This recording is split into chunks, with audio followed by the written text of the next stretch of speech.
அஸ்ஸலாமு அலைக்கும். இன்றைக்கி நான் வந்து என்ன செய்ய போகிறேன் அப்படின்னு பார்த்தீங்கன்னா, ஒரு பீஃப் கிரேவி தாங்க செய்ய போகிறேன். நம்ம வீட்டில் ரெடி பண்ண மசாலா வச்சு நான் வந்து ஒரு பீஃப் கிரேவி செய்ய போகிறேன்.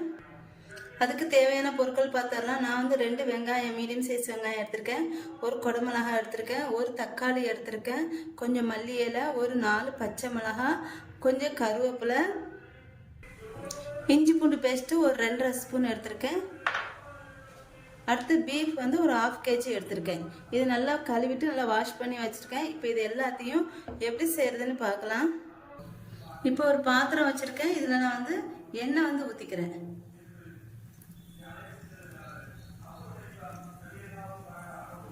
இப்போ எண்ணெய் காஞ்சதுக்கப்புறம் இதில் வெங்காயம் வந்து சேர்த்துக்கிறேன்னா,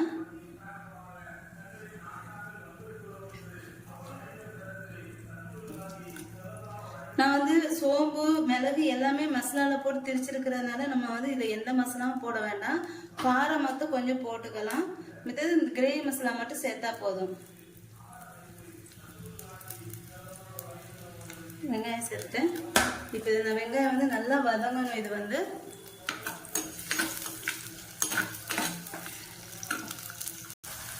இப்போ இது வந்து வெங்காயம் வந்து நல்லா 3/4 வதங்கிடுச்சு. இப்போ இதில் நான் வந்து இஞ்சி பூண்டு பேஸ்ட் வந்து போட்டுக்கிறேன்.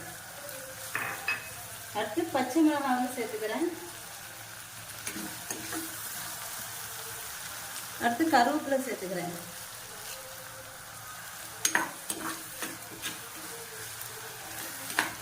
இந்த இஞ்சி பூண்டு பேஸ்ட் வந்து நல்லா பச்சை வாசனை போகணும், நல்லா வதங்கணும். வந்து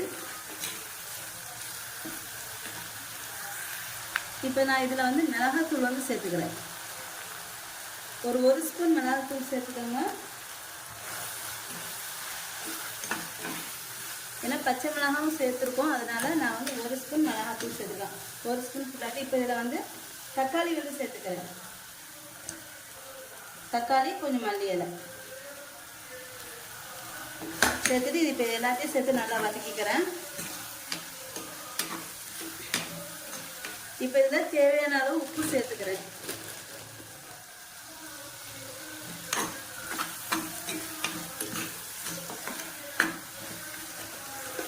இப்போ நான் இதில் வந்து பீஃப் வந்து சேர்த்துக்கிறேன். இப்போ எல்லாம் வதங்கிடுச்சு. வதங்கினதுக்கப்புறம் பீஃப் சேர்த்துறேன். இதில் வந்து மட்டன் குழம்பு கூட வைக்கலாங்க. இந்த கிரேவி மசாலாவில் வந்து மட்டன் குழம்பு செய்யலாம், சிக்கன் கிரேவி செய்யலாம். எல்லாத்துக்குமே ரொம்ப நல்லாயிருக்கும்.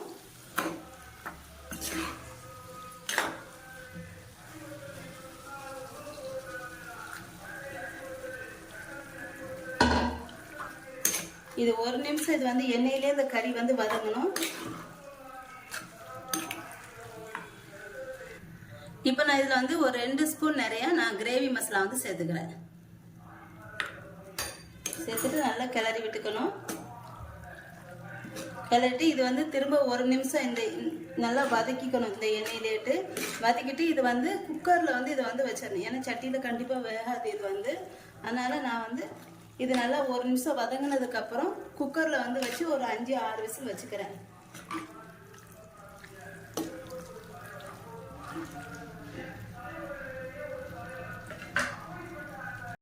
இப்போ நான் இதை வந்து குக்கரில் வைக்க போகிறேன். பாருங்கள், இப்போ நான் வந்து குக்கரில் வந்து சேர்த்துட்டேன். இப்போ இதில் தண்ணியெலாம் சேர்க்க வேணாம், அப்படியே விட்டு நான் ஒரு 4-5 விசில் வச்சுக்கிறேன். இதை வந்து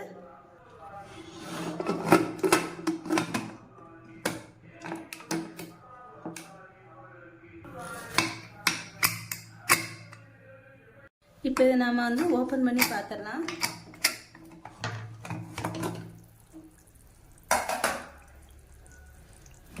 பாருங்கள், நல்லா வெந்துட்டுருக்கு. ஆனால் இது தண்ணி ஊற்றாமே தண்ணி நல்லா கொஞ்சம் விட்டு இருக்குது இதில் வந்து. இப்போ இதை வந்து நம்ம பாத்திரத்துக்கு மாற்றிடலாம்.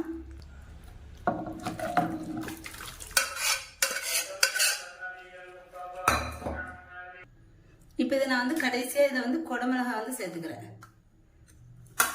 குடமிளகாய் சேர்த்துட்டு இந்த தண்ணி வந்து கொஞ்சமாக வற்றணும். ஒரு 5 நிமிஷம் இதை வந்து போட்டுடலாம்.